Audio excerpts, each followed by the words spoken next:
Hello there and welcome to the Docker Community All Hands 5th edition. My name is Eduardo Hernandez. I'm a software engineer and contributor for Codeando Mexico. I love to work with tech and communities, and in this talk we will talk about our recent experience with a municipality in northern Mexico where we supported a municipality to adopt a citizen participation platform in short time with free software, GitHub, and Docker being a fundamental piece to achieve it.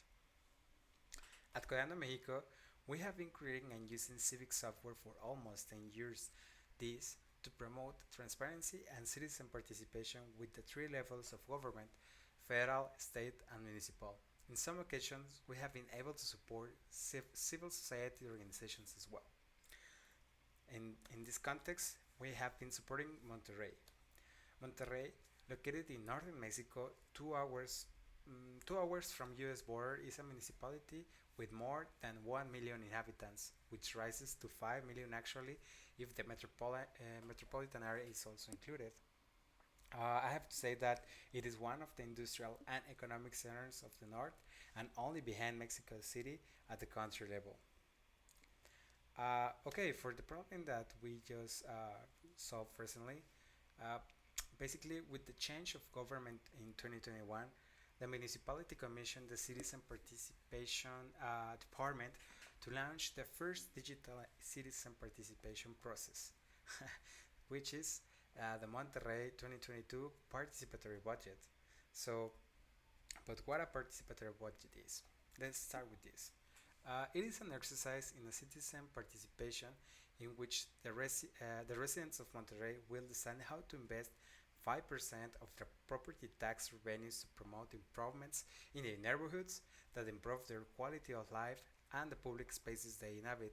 So basically, the municipality is empowering the citizenship to decide in what to invest this budget, whether they want to invest in a park, in a school, the freeway. They empower it to put their investment where they think is better for them. So basically, the objective they said was first to design the participation process and at the same time, in second, uh, to develop the platform to support the process. All this in a period of less than 2 months, building the process and the platform. So it is in this context where Monterrey contacted us to support them in the design of the process and also the development of the digital platform that supports this and future processes of citizen participation. So with all these contexts, the deadline, the objectives, after analyzing the requirements with the municipality and taking into account, of course, the time, we decided to evaluate existing solutions, of course, because we wanted to avoid starting from the scratch. Here is where we chose to use the open source platform Decidim, in part because one of the team members, Alejandra Gonzalez, already had experience implementing this solution in Mexico City. So let's talk about Decidim. Decidim is a digital platform to support hybrid processes.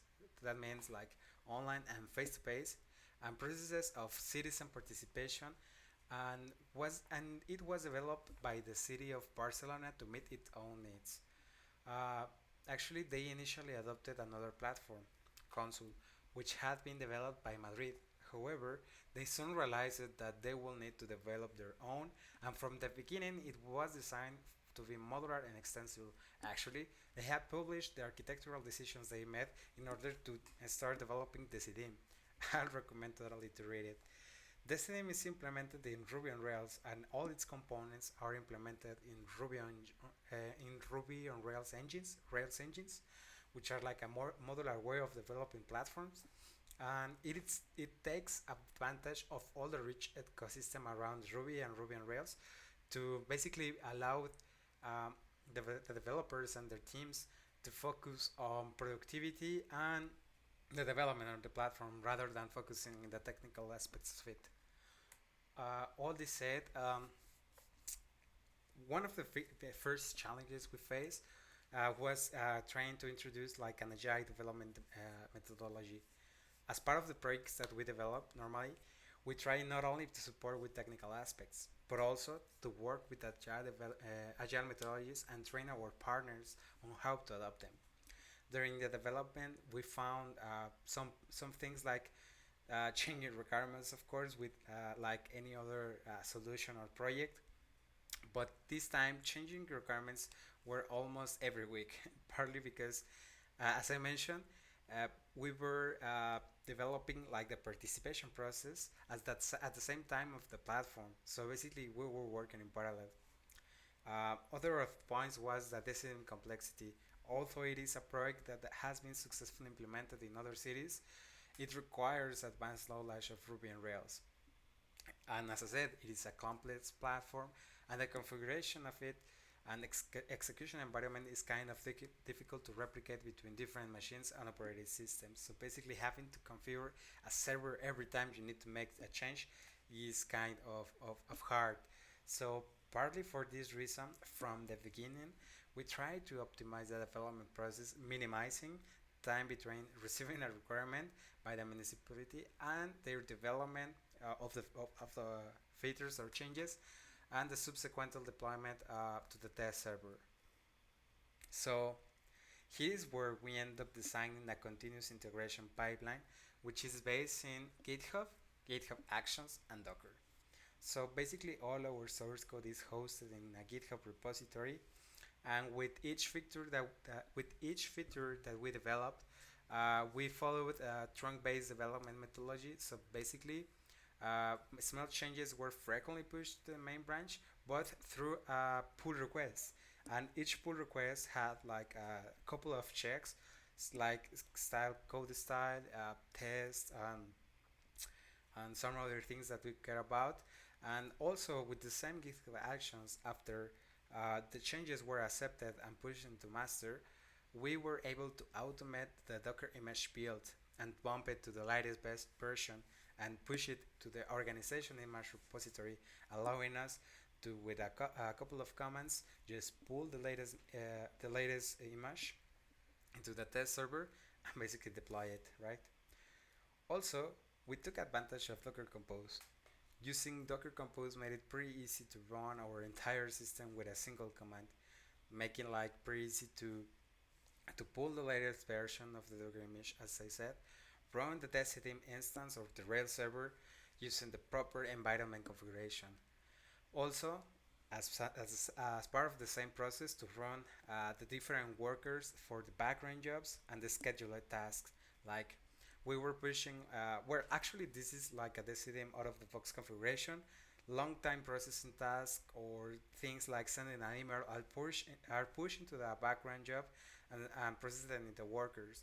Also, it has a couple of scheduled tasks like generating statistics for open data, sending like newsletters or information to the users, and all those scheduled tasks are also part of a separated process and or worker.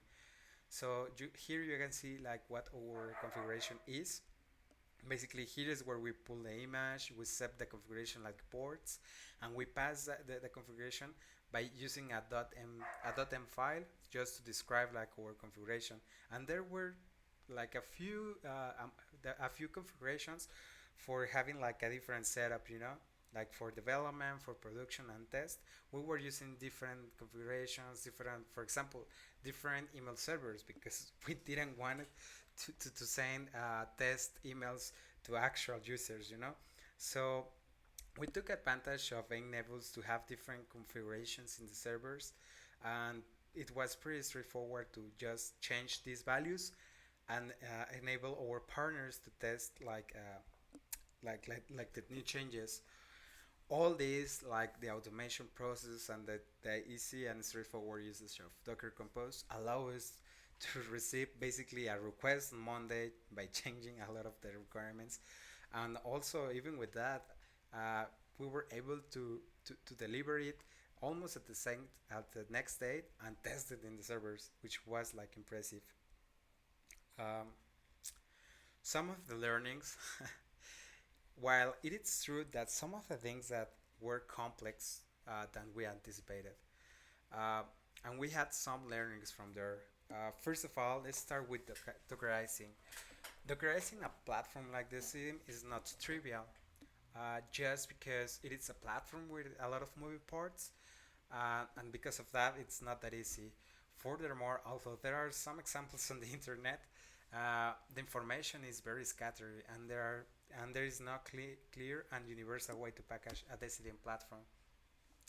Uh, it requires tuning. If it requires a tuning and testing process, on several occasions we found that we had to update the image creation script due to some errors we found. Some of them related to dependencies, but that's those were some of the errors that we faced. Also, Alpha Docker is a very established technology. This case is an issue that is not related to the technology, but in this case, the municipality was not very receptive to its use at first, partly due to bad experiences in the past, but we were able to actually sit down with them to carry out the practical exercises and solve some of their doubts and how to. Uh, and now, like after all this process, they are true believers of Docker, and they see the advantages that we get by using it. Uh, of course, they really fast notice how easy is to set up like a new environment with a few commands. Also, document. I have to say that documenting the deploy process and including it as part of the repo helped a lot to also uh, whenever a new team member joined was pretty easy to catch them up. Lastly, some bugs on the test server were specific to Docker, and I have to say that were some of the hardest to debug, wasting several days of development, but still making it work. And actually, that's it. We hope that this talk is useful for you in case you are interested in working on a similar project in the near future. We would like to call out that at the end of the day, regardless of the programming language, framework, issues, books that we had or that you opt to use, this kind of pipelines, automating things, allows you to move pretty fast with a very solid way and focus in the solution development rather than in the server's configuration and technical aspects of it, making the software engineering process more robust. We can't express how thankful we are with the community that had helped to get at this point where a small organization can develop such a robust process with not a big effort. I hope you enjoyed this talk and see you in the next time. Bye bye.